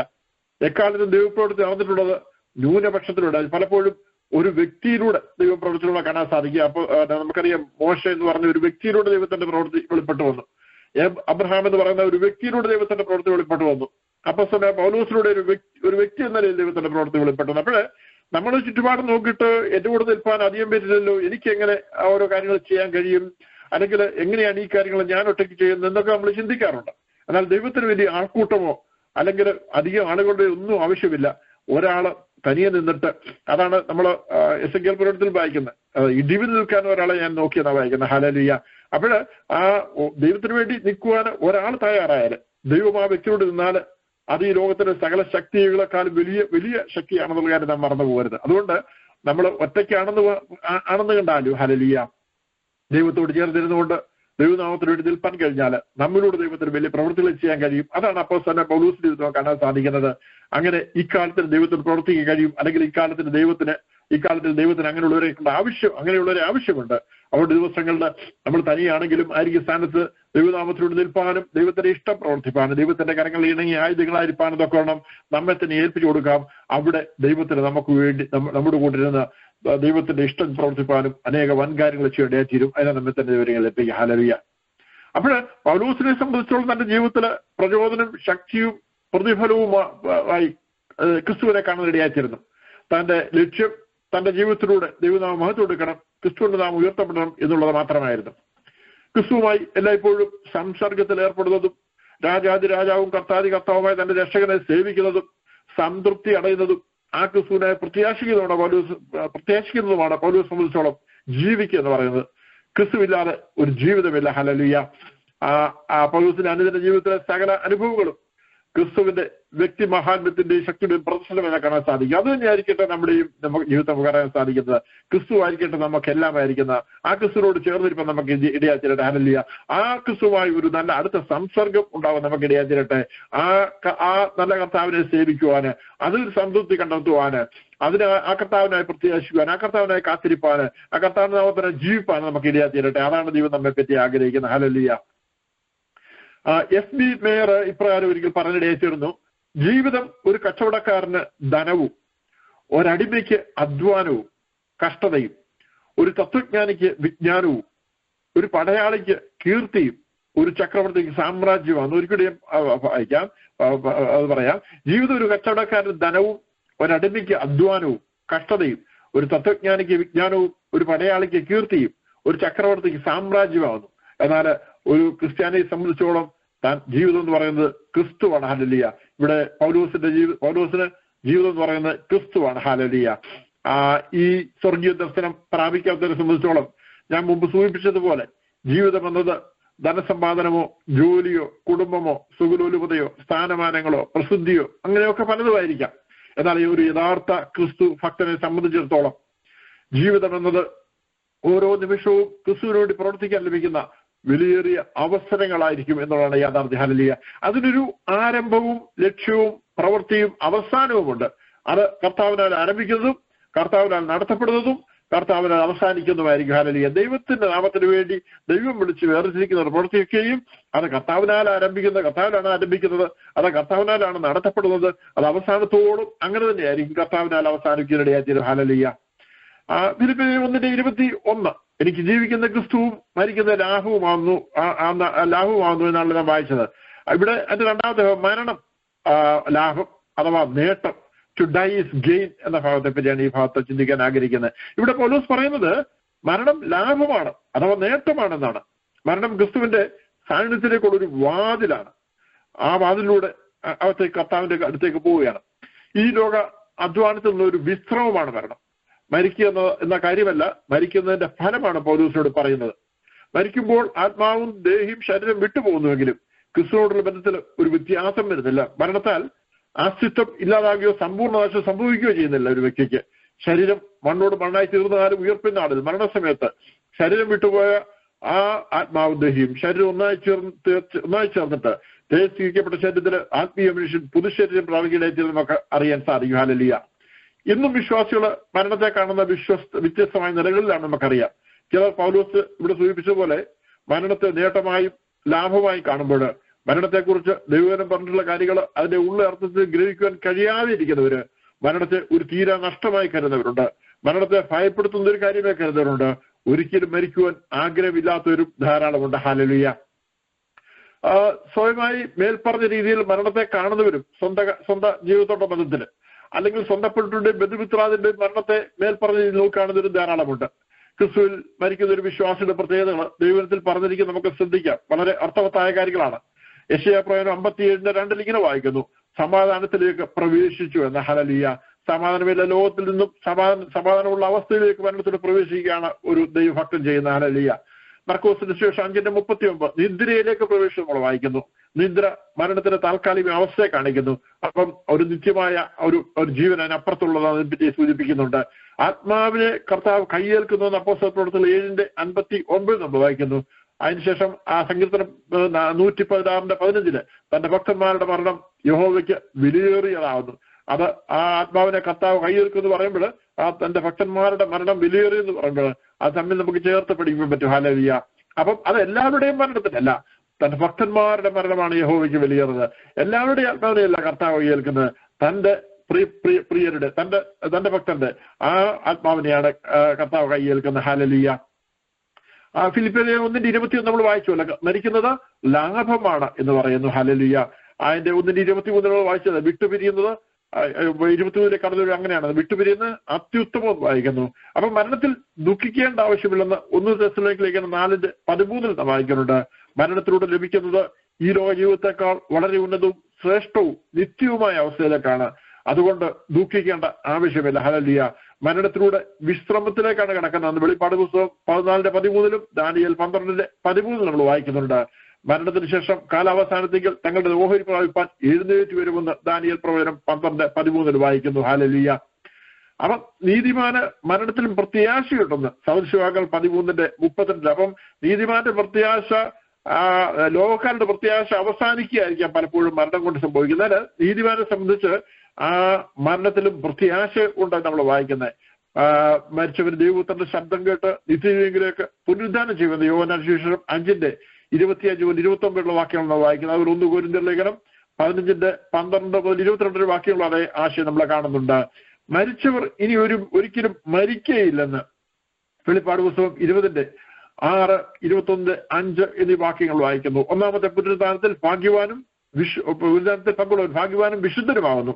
അവരുടെ പേരിൽ രണ്ടാം മരണത്തിന്റെ അധികാരമില്ല. വെളിപ്പാട് പുസ്തകം 20:6. പാപത്തിന്റെ അനന്തരഫലമായി മരണം സകല മനുഷ്യരും പ്രവേശിച്ചിരിക്കുന്നു. ലോകത്തിൽ ജനിച്ച സകല മനുഷ്യരും ഒരിക്കൽ മരിക്കണമെന്ന് ദൈവം വ്യവസ്ഥ ചെയ്തിരിക്കുന്നു. എബ്രായർ ലേഖനം 9:27. എന്നാൽ മനുഷ്യന് തന്റെ മരണത്തിന്റെ സമയം നിശ്ചയമില്ല. അതുകൊണ്ട് ജീവിച്ചിരിക്കുന്ന മനുഷ്യൻ മരണത്തെക്കുറിച്ച് ബോധവാനാകുകയും അതിനുവേണ്ടി ഒരുങ്ങേണ്ടതും ആവശ്യമാണ്. ദൈവത്തിന്റെ വചനം നമ്മെ ഉദ്ബോധിപ്പിക്കുന്നു. അതാണ് സങ്കീർത്തനങ്ങൾ 90:12 വായിക്കുന്നത്. ഞങ്ങൾ ജ്ഞാനമുള്ള ഒരു ഹൃദയം പ്രാപിക്കത്തക്കോണം ഞങ്ങളുടെ നാളുകളെ എണ്ണുവാൻ ഞങ്ങൾ ഉപദേശിക്കണമേ എന്ന് സങ്കീർത്തനം പ്രാർത്ഥിക്കേണ്ടി അതുകൊണ്ടാണ്. ഹല്ലേലൂയ. അതുകൊണ്ട് നമുക്കും അത് പ്രാർത്ഥിക്കാവുന്ന അല്ലെ പ്രാർത്ഥിക്കേണ്ട കാര്യമാണ്. ജ്ഞാനമുള്ള ഒരു ഹൃദയം പ്രാപിക്കത്തക്കോണം ഞങ്ങളുടെ നാളുകളെ എണ്ണുവാൻ ഞങ്ങളെ ഉപദേശിക്കണം. അപ്പൊ ഓരോ നിമിഷവും ഓരോ ദിവസവും ആ വലിയ ബോധത്തോടെ നമ്മുടെ ഈ ലോകത്തിലെ നാളുകൾ വളരെ ചുരുക്കമെന്ന് അറിഞ്ഞിട്ട് ആ വലിയ ബോധത്തോടെ കിട്ടുന്ന ഓരോ നിമിഷവും ദൈവനാമത്തോട് ജീവിപ്പാൻ ഏൽപ്പിച്ചുകൊണ്ടായിരിക്കും ഇടയാക്കിയിട്ട്. ഹല്ലേലൂയ. മരണത്തിലൂടെ നേടുന്ന വിശ്രമ ജീവിതം ഈ ജീവിതത്തെക്കാൾ അതിശ്രേഷ്ഠമാണ് നമ്മൾ കാണുന്നുണ്ട്. ഈ ലോക ജീവിതത്തിൽ കഷ്ടവും ഞെരുക്കവും മുറവിളിയും സങ്കടവും രോഗവും വേദനയും കണ്ണുനീരും പരിഹാസവും നിന്ദയും പീഡകളും ഒക്കെ ഉള്ളതാണെങ്കിൽ ഇതൊന്നുമില്ലാത്ത വിശ്രമമാണ് മരണത്തിലൂടെ നേടുവാൻ കഴിയുന്നത്. വെളിപ്പാട് പുസ്തകം 21:4-5 വാക്യങ്ങൾ നമ്മൾ വായിക്കുന്നുണ്ട്. വിട്ടുപിരിയുന്നത് അത്യുത്തമമാണെന്ന് പറയുമ്പോൾ ജീവനോടിരിക്കുന്ന ഏതൊരു വിശ്വാസിക്കും ആഗ്രഹിക്കത്തക്കതാണ് മരണം എന്ന് വ്യക്തമാണ്. അപ്പം മരണം എന്ന് പറയുന്നത് ഭയപ്പാടോടെ കാണേണ്ട ഒരു കാര്യമല്ല. മരണം എന്ന് പറയുന്നത് അത് ഓർത്ത് ബുദ്ധിമുട്ടേണ്ട കാര്യമല്ല. എന്നാൽ ജീവനോട്ടിരിക്കുന്ന ഞാനും എന്നെ കേൾക്കുന്ന നിങ്ങൾ ഓരോരുത്തരും അല്ലെങ്കിൽ ഏതൊരു വിശ്വാസിക്കും ആഗ്രഹിക്കത്തക്ക ഒരു നല്ല കാര്യമാണ് മരണം എന്നുള്ള കാര്യം വളരെ വ്യക്തമാണ്. ഹല്ലേലൂയ. ഈ താൽക്കാലിക ശരീരത്തിലെ ജീവിതത്തെക്കാൾ ഈ ശരീരം വിട്ടു പിരിയുന്നത് ഏറെ ശ്രേഷ്ഠമായ കാര്യമാണ് നമുക്ക് മനസ്സിലാക്കാൻ സാധിക്കും. എന്നാൽ ഈ യാഥാർത്ഥ്യം പൂർണ്ണമായ അർത്ഥത്തിൽ മനസ്സിലാക്കുവാൻ കഴിയാത്തതിനെ സംബന്ധിച്ചോളം മരണം ഭയപ്പെടുത്തുന്ന ഒന്നായിരിക്കും. ഇത് പറയുമ്പോൾ തന്നെ നമുക്കറിയാം, അനേക ദൈവജനത്തിനിടയുള്ളവർ തന്നെ മരണത്തെ വളരെ ഭയത്തോടെ കാണുന്നവരുണ്ട്. ഹല്ലേലൂയ. എന്നാൽ മരണത്തെ ഓർത്ത് അത് വരുമെന്ന് ഓർത്ത് ഭയപ്പെടേണ്ട കാര്യമില്ല. അതിനെ സ്വീകരിക്കാൻ തക്കാൻ തയ്യാറെടുപ്പോടെ എല്ലായ്പ്പോഴും ആയിരിക്കുന്ന വ്യക്തിയെ സംബന്ധിച്ചോളം അതൊരു നല്ല അനുഭവമാണ്. അതിലൂടെ കർത്താവിലേക്ക് കടന്നു പോകുന്ന ഒരു അവസ്ഥയാണ് ദൈവത്തിന്റെ ഇനത്തിനെ സംബന്ധിച്ചുള്ളത്. അതൊരു നല്ല കാര്യമേ നമുക്ക് കാണാൻ സാധിക്കണം. ഹല്ലേലൂയ. പിന്നെ നമ്മൾ ഫിലിപ്പി ലേഖനം 1:22, 23, 24 വാക്യങ്ങൾ വായിക്കുന്നു. എന്നാൽ ജഡത്തിൽ ജീവിക്കുന്നതിനാൽ എന്റെ വേലയ്ക്ക് ഫലം വരുമെങ്കിൽ ഏത് തിരഞ്ഞെടുക്കേണ്ടതു എന്ന് ഞാൻ അറിയുന്നില്ല. ഇവ രണ്ടിനാലും ഞാൻ ഞെരുങ്ങുന്നു. വീട്ടുപിരിഞ്ഞ് ക്രിസ്തുവോട് ഇരിപ്പാൻ കാംക്ഷയുണ്ട്, അത് അത്യുത്തമമല്ലോ. എന്നാൽ ജഡത്തിൽ ഇരിക്കുന്ന നിങ്ങൾ നിമിത്തം ഏറെ ആവശ്യം. 21 വാക്യത്തില് എനിക്ക് ജീവിക്കുന്നത് ക്രിസ്തുവും മരിക്കുന്ന ലാഭവും ആകുന്നു എന്ന് പറയുന്ന പൗലോസ്. തുടർന്ന് 22 വാക്യത്തിൽ പറയുന്നത്, എന്നാൽ ജഡത്തിൽ ജീവിക്കുന്നതിൽ എനിക്ക് വേലയ്ക്ക് ഫലം വരുമെങ്കിൽ ഏത് തിരഞ്ഞെടുക്കേണ്ടതു എന്ന് ഞാൻ അറിയുന്നില്ല എന്നാണ്. മരിച്ച് ക്രിസ്തുവിനോട് ചേരുന്നതാണ് ലാഭം അല്ലെങ്കിൽ നേട്ടം. അത് ഇപ്പോഴത്തെ കഷ്ടതയിൽ നിന്നും തടവറയിൽ നിന്നും ഉള്ള പൂർണ്ണമായ മോചനവും അതേസമയം ഞെരുക്കവും മുറവിളിയും സങ്കടവും രോഗവും കണ്ണുനീരും പരിഹാസവും നിന്നയും പീഡനവും ഒക്കെയുള്ള ഈ ശരീരത്തിലുള്ള വിടുതലും കൂടിയാണ്. ഹല്ലേലൂയ. വിട്ടുപിരിഞ്ഞ് ക്രിസ്തുവിനോട് വസിക്കുന്ന അവസ്ഥയുമാണത്. ഹല്ലേലൂയ. അപ്പൊ ഇവ രണ്ടിനാലും ഞാൻ ഞെരുങ്ങുന്നു എന്നിവിടെ അപ്പോസ്തലൻ പൗലോസ് പറയുന്നു. ഇവ രണ്ടിനാലും ഞെരുങ്ങുന്നു. എന്നാൽ ജഡത്തിൽ ജീവിച്ച് പിന്നെയും സുവിശേഷവേല ചെയ്യുവാനും അതനേർക്ക് കർത്താവിനെ അറിയുവാനും വഴിയൊരുക്കുമെങ്കിൽ ഏത് തിരഞ്ഞെടുക്കുന്നു എന്ന് ഞാൻ അറിയുന്നില്ല എന്നാണ് അപ്പോസ്തലൻ പൗലോസ് പറയുന്നത്. രണ്ട് ശക്തമായ സാധ്യതകളുടെ മധ്യേ ഏത് തിരഞ്ഞെടുക്കണമെന്നറിയാതെ പൗലോസ് ഞെരുങ്ങുന്നു. മരിക്കുന്നത് അത്യുത്തമമാണ്. അതേസമയം ഫിലിപ്പിനെ സംബന്ധിച്ചോളം താൻ ജീവിച്ചിരുന്ന് പ്രവർത്തിക്കേണ്ട ഒരു ആവശ്യവുമായിരുന്നു. തന്നെ സംബന്ധിച്ചോളം ജീവനായാലും മരണമായാലും ക്രിസ്തുവാണ് അതിന്റെ സുപ്രധാന ഘടകം. തന്റെ തെരഞ്ഞെടുപ്പ് തന്റെ സ്വന്തം സുഖസൗകര്യങ്ങൾക്കോ ഇച്ഛകൾക്കോ അനുസരിച്ചുള്ള ഒന്നായിരുന്നില്ല. അതിനാൽ മാനസികമായി താൻ ഞെരുങ്ങുന്നു. ഹല്ലേലൂയ. മരിക്കുന്നത് അത്യുത്തമമാണ്. അതിലൂടെ തനിക്ക് ക്രിസ്തുവിനോടുകൂടെ ആയിരിക്കാൻ കഴിയും. എന്നാൽ വ്യക്തിപരമായ ഇഷ്ടം ഫിലിപ്പിയുടെ ആവശ്യത്തെ പരിഗണിച്ച് മാറ്റിവെക്കാൻ താൻ ഒരുക്കമാണ്. തന്റെ സ്വന്തം താല്പര്യങ്ങളെക്കാൾ സഭയുടെയും സുവിശേഷത്തിന്റെയും ആവശ്യത്തിൽ താൻ മുൻതൂക്കം കൊടുക്കാൻ നമ്മളെ കാണാൻ സാധിക്കും. അപ്പൊ സ്വർഗത്തിൽ പോകുന്നത് അല്പകാലത്തേക്ക് മാറ്റിവെച്ചിട്ട് വിശ്വാസികളുടെ ആത്മീയ വളർച്ചയ്ക്ക് വേണ്ടി പിന്നെയും അധ്വാനിക്കുവാൻ താൻ ആഗ്രഹിക്കുകയാണ്. ഇവിടെ നശിക്കുന്ന ലോകത്തെ ക്രിസ്തുവിന് വേണ്ടി നേടുവാൻ താൻ ആഗ്രഹിക്കുന്നു. എത്ര ഉന്നതമായ കർത്താവിന്റെ മനസ്സുള്ള ഒരു സുവിശേഷനാണ് അപ്പോസ്തലൻ പൗലോസ്. ചിന്തിച്ചു നോക്കണമേ. ഇപ്രകാരം ആത്മീയ ദർശനമുള്ള സുവിശേഷകരാണ് ഈ കാലഘട്ടത്തിൽ കർത്താവിന് ആവശ്യമായിരിക്കുന്നത്. ഹല്ലേലൂയ. വിട്ടുപിരിഞ്ഞ് ക്രിസ്തുവിനോട് ഇരിക്കുക എന്ന് പറയുമ്പോൾ മരണശേഷം തനിക്ക് എന്താണ് സംഭവിക്കാൻ പോകുന്നത് വ്യക്തമായി അറിയാവുന്ന പൗലോസിന് മരണം ഒരു ഭയമുളവാക്കുന്ന ഒന്നല്ല. അത് അകത്തെ മനുഷ്യ അഥവാ ശരീരം വിട്ട് പിരിയുന്ന ഒരവസ്ഥയാണ്. അതൊരു കപ്പൽ ഒരു തുറമുഖം വിട്ട് മറ്റൊരു തീരത്തേക്ക് യാത്ര ചെയ്യുന്നതിന് സമാനമാണ്. ഒരിടത്തു നിന്ന് പുറപ്പെടുന്നു, അത് മറ്റൊരിടത്തേക്ക് യാത്രയാകുന്നു, അത് ലക്ഷ്യത്തിൽ ചെന്നു ചേരുന്നു.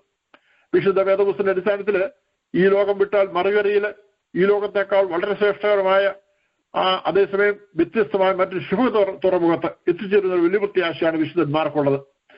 ഒരു സ്ഥലത്ത് നിന്നും മറ്റു സ്ഥലത്തേക്ക് കൂടാരം മാറ്റിയടിക്കുന്ന പോലെ ക്രിസ്ത്യാനിയെ സംബന്ധിച്ച് മരണത്തിലൂടെ തന്റെ ഭൗതിക കൂടാരത്തിൽ നിന്നും ആത്മാവ് നിത്യകൂടാരമായ സ്വർഗത്തിലേക്ക് മാറ്റപ്പെടുന്നതിനെ കാണിക്കുന്നു. 2 കൊരിന്ത്യർ ലേഖനം 5:1-8 വാക്കിൽ നമുക്ക് ആ ഭാഗം കാണാൻ സാധിക്കും. അപ്പൊ ദൈവമക്കള് കഷ്ടതയും രോഗവും ദുഃഖവും നിറഞ്ഞ ശരീരത്തിൽ നിന്ന് സ്വാതന്ത്ര്യം പ്രാപിച്ച് അമർത്യത്തെ ധരിക്കുകയാണ് മരണത്താൽ സംഭവിക്കുന്നത്. 1 കൊരിന്ത്യർ ലേഖനം 15:54 വാക്യങ്ങൾ വായിക്കുന്നുണ്ട്. മറ്റൊരു പറഞ്ഞാല് പകലന്തിയോളം നുകം വെച്ച് നിലമുഴുത് അധ്വാനിച്ച് ക്ഷീണിച്ച കാളയുടെ കഴുത്തിൽ നിന്ന് നുകമഴിച്ച് അതിനെ സ്വതന്ത്രമാക്കുന്ന പോലെയുള്ള അനുഭവമാണ് മരണത്തിലൂടെ സംഭവിക്കുന്നത്. കർത്താവിന് വേണ്ടി കർത്താവിന്റെ ശുശ്രൂഷയിൽ വളരെ ഭാരം വഹിക്കുന്നവര് മരണത്തോടെ എന്നേക്കുമായ ഭാരം ഒഴിഞ്ഞവരായി വിശ്രമത്തിലേക്ക് കടക്കുകയാണ്. ഹല്ലേലൂയ. അപ്പൊ കർത്താവിന് വേണ്ടിയുള്ള നമ്മുടെ ഈ ലോകത്തിലെ ശുശ്രൂഷ തീരുന്ന ഒരു ദിവസമുണ്ട്. അത് കർത്താവിന്റെ വരവിലോ മരണത്തിലൂടെയോ സംഭവിക്കാം. ഇങ്ങനെ ഞങ്ങൾ ധൈര്യപ്പെട്ട് ശരീരം വിട്ട് കർത്താവിനോട് ക്രിസ്തുവിനോട് വസിപ്പാൻ അധികം ഇഷ്ടപ്പെടുന്നു. അതുകൊണ്ട് ശരീരത്തിൽ വസിച്ചാലും ശരീരം വിട്ടാലും ഞങ്ങൾ അവരെ പ്രസാദിപ്പിക്കുന്നവർ ആകുവാൻ അഭിമാനിക്കുന്നു. 2 കൊരിന്ത്യർ ലേഖനം 5:8-9 വാക്യങ്ങള്. അപ്പം രണ്ടായാലും ജയം അതാ പൗലോസിന്. അപ്പം ഒരു വിശ്വാസം സംബന്ധിച്ച് ഈ ലോകത്ത് ജീവിക്കാനാണെങ്കിലും മരണത്തിലാണെങ്കിലും അത് രണ്ടിലും രണ്ട് കാര്യം ഏത് സംഭവിച്ചാലും ഒരു വിശ്വാസം സംബന്ധിച്ചോളം അത് ജയകരം തന്നെയാണ്. അത് പരാജയമല്ല, അത് നഷ്ടമല്ല. ഹല്ലേലൂയ. നമുക്കും അങ്ങനെ തന്നെയാണ്. ഹല്ലേലൂയ. അപ്പം മരണം എന്ന് പറയുന്നൊരു അവസാനമല്ല, ഒരിക്കലും അവസാനിക്കാത്ത ഒരു സ്വർഗീയ ജീവിതത്തിന്റെ തുടക്കം മാത്രം. അപ്പം ഈ ലോക ജീവിതം അത് വളരെ താൽക്കാലികം. അത് നിശ്ചിതമായിട്ട് കമ്പയർ ചെയ്യുമ്പോൾ, ഒരിക്കലും അവസാനിക്കാത്ത നിത്യമായി കമ്പയർ ചെയ്യുമ്പോൾ ഈ ലോക ജീവിതം വളരെ ചെറിയ ഒരു സമയമാണ്, വളരെ ചെറിയൊരു സമയമാണ്.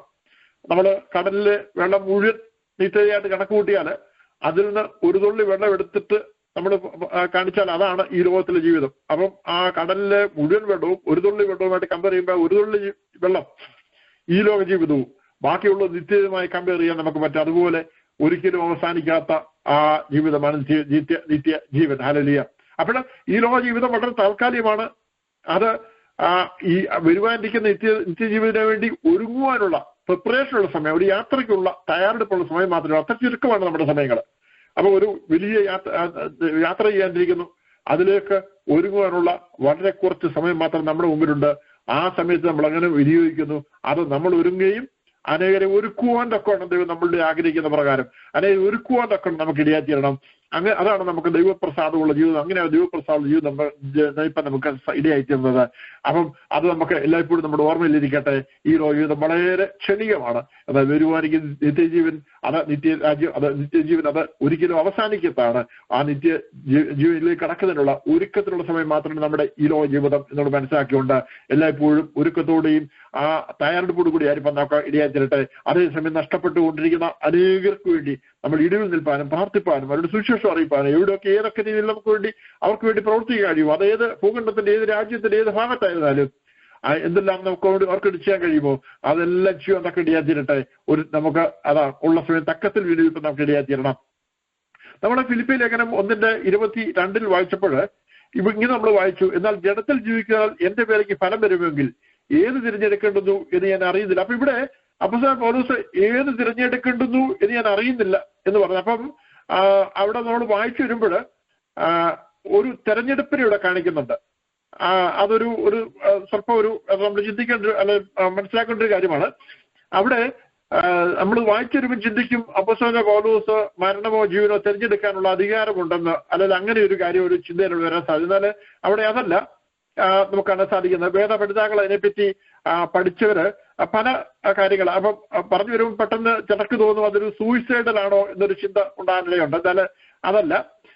അതിനെപ്പറ്റി ക്ലൈറ്റൺ ക്രോയ്, അൺസിംഗർ എന്നീ ദൈവ വചനപഠിതാക്കള് അവര് പറഞ്ഞ ഒരു കാര്യം,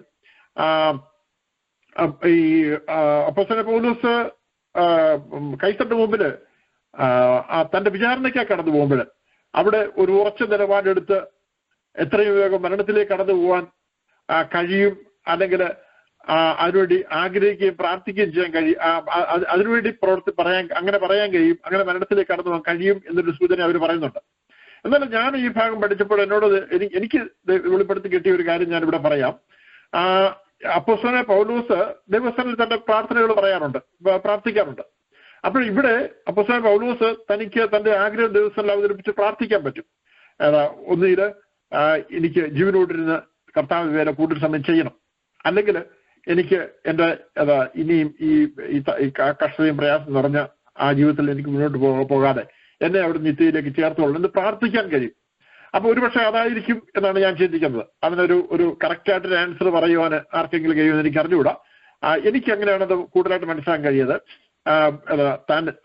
തന്റെ ആഗ്രഹം ദൈവസ്ഥനിൽ അർപ്പിച്ച് പ്രാർത്ഥിച്ചിട്ട് ആ പ്രാർത്ഥന പ്രകാരം ദൈവം ഒരു വിടുതൽ വരികയാണെങ്കിൽ അത് ഒരു ആൻസർ ആയിരിക്കും. അതിന് പ്രകാരം ഒരു വിടുതൽ ലഭിക്കും എന്നുള്ള ചിന്തയോടെ ആയിരിക്കും അങ്ങനെ പറഞ്ഞതെന്ന് ഞാൻ ചിന്തിക്കുന്നത്. അപ്പം ജീവനോട് പിന്നെ സുവിശേഷം ചെയ്യാൻ ആഗ്രഹമെങ്കിൽ അതിനായി പൂർണ്ണ മനസ്സോടെ പ്രാർത്ഥിക്കാൻ കഴിയും. അതല്ല ജീവിതം അവിടെ കൊണ്ട് തീർത്തിട്ട് ദൈവത്തിലേക്ക് ചേരുവാനാണ് ആഗ്രഹമെങ്കിൽ അതിനുവേണ്ടി പൗലോസിന് പ്രാർത്ഥിക്കാൻ കഴിയും. അപ്പം ആ പൗലോസിന്റെ ജീവിതം നമുക്ക് പഠിക്കുമ്പോൾ ഒരുപക്ഷെ ഈ ഫിലിപ്പി ലേഖനം നമ്മൾ പഠിച്ചു വരുമ്പോൾ പുസ്തകം പൗലോസിന്റെ ജീവിതത്തിൽ ആഴത്തിലിറങ്ങി അനേക കാര്യങ്ങൾ പഠിക്കാനുള്ള ഒരു അവസരം കൂടിയാണ് ഈ ഫിലിപ്പി ലേഖനത്തിന്റെ ഒരു പ്രത്യേകതയാണത്. അപ്പൊ പൗലോസിന്റെ ജീവിതം എന്റെയും നിങ്ങളുടെ മുമ്പാകെ ഒരു വലിയ വെല്ലുവിളി പോലെ ശേഷിപ്പിച്ചിരിക്കുകയാണ്. ഹല്ലേലൂയ. ഞാൻ മുമ്പ് സൂചിപ്പിച്ച പോലെ വളരെ ചുരുങ്ങിയ സമയം മാത്രമുള്ള നമ്മുടെ ഈ ലോകത്തിലെ ജീവിതത്തിലെ ശേഷിക്കുന്ന അല്പം മാത്രം സമയങ്ങൾ നാം എങ്ങനെയായിരിക്കും ചിലവഴിക്കുക? അത് നമ്മുടെ മുമ്പാകെ ഒരു ചോദ്യമാണ്. ഹല്ലേലൂയ. ഈ ലോകത്തിൽ നിന്ന് കടന്നു പോകുന്നതിന് മുമ്പായി നമുക്ക് എന്തെങ്കിലുമൊക്കെ ദൈവനാമത്തിനായി സുവിശേഷ പ്രവർത്തനം ചെയ്യാൻ ഇടയായിത്തീരണം. ഹല്ലേലൂയ. അതിനായി എന്നെയും നിങ്ങളെയും ഉപയോഗിക്കുമാറാൻ ഹല്ലേലൂയ. പൗലോസിനെ പോലെയുള്ള സുവിശേഷ താല്പര്യവും അതിനായുള്ള ആത്മാർത്ഥമായ പ്രാർത്ഥനയും നമ്മൾ ഓരോരുത്തരും ഉണ്ടാകുവാൻ കാരണം ഇടയായി തീരട്ടെ. അതിനായി നമ്മെ ഓരോരുത്തരെയും സഹായിക്കട്ടെ എന്ന് പ്രാർത്ഥിച്ചുകൊണ്ട് ഞാൻ എന്റെ വാക്കുകൾ ഇവിടെ അവസാനിപ്പിക്കുന്നതും നമ്മെ എല്ലാവരും ധാരാളമായി സഹായിക്കാൻ അനുഗ്രഹിക്കുകയും ചെയ്യുമാറാട്ടെ. ഹല്ലേലൂയ. ആമേൻ. Praise the lord. കർത്താവിന് നന്ദിയോടെ സ്തോത്രം. ഹല്ലേലൂയ. അനുഗ്രഹിക്കപ്പെട്ട വചനം രാത്രികാലം ദൈവദാസങ്ങൾ കൂടി കേൾക്കുവാൻ തക്കോണം കർത്താവ് നമ്മെ സഹായിച്ചുവല്ലോ. നന്ദിയോടെ നമുക്ക് സ്തോത്രം ചെയ്യാം. ലൈനിൽ പങ്കെടുത്ത എല്ലാ പ്രിയപ്പെട്ടവരുള്ള നന്ദി പ്രത്യേകം അറിയിക്കുന്നു. ദൈവമായ കർത്താവ് കുടുംബമായി നമ്മെ എല്ലാവരും അനുഗ്രഹിക്കട്ടെ. കർത്താവിന് സ്തോത്രം. ഹല്ലേലൂയ. സ്തോത്രം. പൗലോസ് ഫിലിപ്പി ലേഖനം 1-ാം അധ്യായത്തിന്റെ 19 മുതലുള്ള വാക്യങ്ങളാണല്ലോ ഇന്ന് രാത്രികാലം പഠിക്കുവാനിടയായി തീർന്നത്. ഹല്ലേലൂയ. സ്തോത്രം. കർത്താവിന് സ്തോത്രം. അതെ, ഏത് വിധേന ആയാലും അതെ കർത്താവിന്റെ സഹായത്താൽ പ്രാർത്ഥനയാലും യേശുക്രിസ്തുവിന്റെ ആത്മാവിന്റെ സഹായത്താലും അത് തനിക്ക് രക്ഷാകാരണമായി തീരും. അത് സകലവും നന്മയ്ക്കായി കൂടി വ്യാപരിക്കുന്നതായ ദൈവത്തിന്റെ പ്രവൃത്തിയെ അപ്പോസ്തലനായ പൗലോസ് അവിടെ ഓർമ്മിപ്പിക്കുന്നു. കർത്താവിന് നന്ദിയോടെ സ്തോത്രം. തുടർന്ന് താൻ ഹല്ലേലൂയ സ്തോത്രം മരിച്ചാലും ജീവിച്ചാലും കർത്താവിന്റെ നാമം തന്നിൽ കൂടി മഹിമപ്പെടുകയുള്ളൂ എന്നുള്ളതായ തന്റെ പ്രത്യാശയും പ്രതീക്ഷയും നമ്മെ ഓർമ്മിപ്പിക്കുന്നു. കർത്താവിന് സ്തോത്രം. അതെ, ജീവിക്കുന്നത് ക്രിസ്തുവും മരിക്കുന്നത് ലാഭവുമാകുന്നു. പലപ്പോഴും നാം സംസ്കാര ചടങ്ങുകളിലൊക്കെയും ദൈവദാസന്മാർ അതിനെക്കുറിച്ച് പ്രസംഗിക്കുന്നത് നാം കേട്ടിട്ടുണ്ടല്ലോ. ഹല്ലേലൂയ സ്തോത്രം. അതെ, ജഡത്തിൽ നാം ജീവിക്കുന്നതിനാൽ ദൈവവേലയ്ക്ക് അത് പ്രയോജനം വരുന്നുവെങ്കിൽ ഏതു തിരഞ്ഞെടുക്കേണ്ടുവെന്ന് താൻ അതെ രണ്ടിനാൽ ഞെരുങ്ങുന്നു എന്നുള്ള അവസ്ഥയെക്കുറിച്ച് അവിടെ അപ്പോസ്തലനായ പൗലോസ് നമ്മെ ഓർമ്മിപ്പിക്കുന്നു. കർത്താവിന് നന്ദിയോടെ സ്തോത്രം. എന്നാൽ അത്യുത്തമമായ ഒരു കാര്യത്തെക്കുറിച്ച് ഒരു ദൈവവേദനെ സംബന്ധിച്ചിടത്തോളം, ഒരു ക്രിസ്ത്യാനിയെ സംബന്ധിച്ചിടത്തോളം മരണം എന്നുള്ളത് അത്യുത്തമം എന്നുള്ള രീതിയിൽ അതിനെ കൈകാര്യം ചെയ്യുവാൻ, അതിനെ കാണുവാൻ, അതിനെ ഏറ്റെടുക്കുവാൻ തക്കോണം കഴിയണം എന്ന ദൈവത്തിന്റെ പരിശുദ്ധാത്മാവ് ഇവിടെ അപ്പോസ്തലനായ പൗലോസിൽ കൂടി നമ്മെ ഓർമ്മിപ്പിക്കുന്നു. കർത്താവിന് സ്തോത്രം. മരണത്തെ കണ്ട് ഭയപ്പെടുന്ന അയ്യോ അവിടെ കൊണ്ടെല്ലാം തീരുകയാണല്ലോ എന്ന് ഉള്ള ചിന്ത പാട്ടുപാടി ശുശ്രൂഷയ്ക്കായി സ്തോത്രം, അവരുടെ കുഞ്ഞുങ്ങൾക്കായി സ്തോത്രം. സ്തോത്രം. കർത്താവ് രാത്രി കല്ലൈനിൽ പങ്കെടുത്ത എല്ലാവർക്കുമായി സ്തോത്രം. Thank you Lord. കർത്താവായ യേശുക്രിസ്തുവിന്റെ കൃപയും പിതാവായ ദൈവത്തിന്റെ സ്നേഹവും പരിശുദ്ധാത്മാവിന്റെ കൂട്ടായ്മയും കാവലും നമ്മെല്ലാവരോടും കൂടെ പ്രാർത്ഥിച്ച എല്ലാ വിഷയത്തോടും കൂടെ ലോകത്തുള്ള സകല വിശുദ്ധന്മാരോടും കൂടെ കർത്താവിന്റെ വരവരെയും ഉണ്ടായിരിക്കുമാറാകട്ടെ. ആമേൻ. സ്തോത്രം. യേശുക്രിസ്തു മാത്രം ഈ രാത്രി കാലവും നമുക്ക് ജയം നൽകിയിട്ടുണ്ട്. കർത്താവിന് സ്തോത്രം ചെയ്യാം. ഹല്ലേലൂയ. ഹല്ലേലൂയ. ഹല്ലേലൂയ. ആമേൻ. കർത്താവായ യേശുവേ വേഗം എല്ലാവരെയും ധാരാളമായി അനുഗ്രഹിക്കട്ടെ. രാത്രിക്കാരൻ പങ്കെടുത്ത എല്ലാവരോടും നന്ദി അറിയിക്കുന്നു. കർത്താവിന്റെ ദാസൻ ഇവഞ്ചലിസ്റ്റ് ജോസഫ് പാലമരത്തോളം നന്ദി അറിയിക്കുന്നു. പാട്ടുപാടിയ സിസ്റ്റർ ബാപ്സിയെ കർത്താവ് അനുഗ്രഹിക്കട്ടെ. Thank you. Have a blessed night.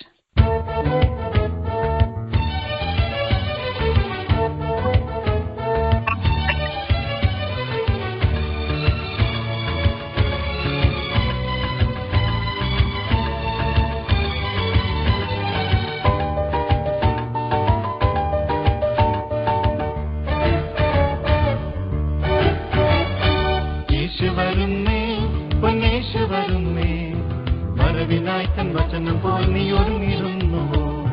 വരവിനായി തൻ വചനം പോൽ നീ ഒരുങ്ങിരുന്നുവോ? ഇവിടെ കയറി വരുവിനെന്ന ദൈവശബ്ദം അതിനു വേണ്ടി ഉണർന്നു നീ ഒരുങ്ങിടുന്നുവോ? ഇവിടെ കയറി വരുവിനെന്ന ദൈവശബ്ദം അതിനു വേണ്ടി ഉണർന്നു നീ ഒരുങ്ങിടുന്നുവോ? യേശു വരുന്നേ, പൊന്നേശു വരുന്നേ, വരവിനായി തൻ വചനം പോൽ നീ ഒരുങ്ങിരുന്നുവോ? വരവിനായി തൻ വചനം പോൽ നീ ഒരുങ്ങിരുന്നുവോ?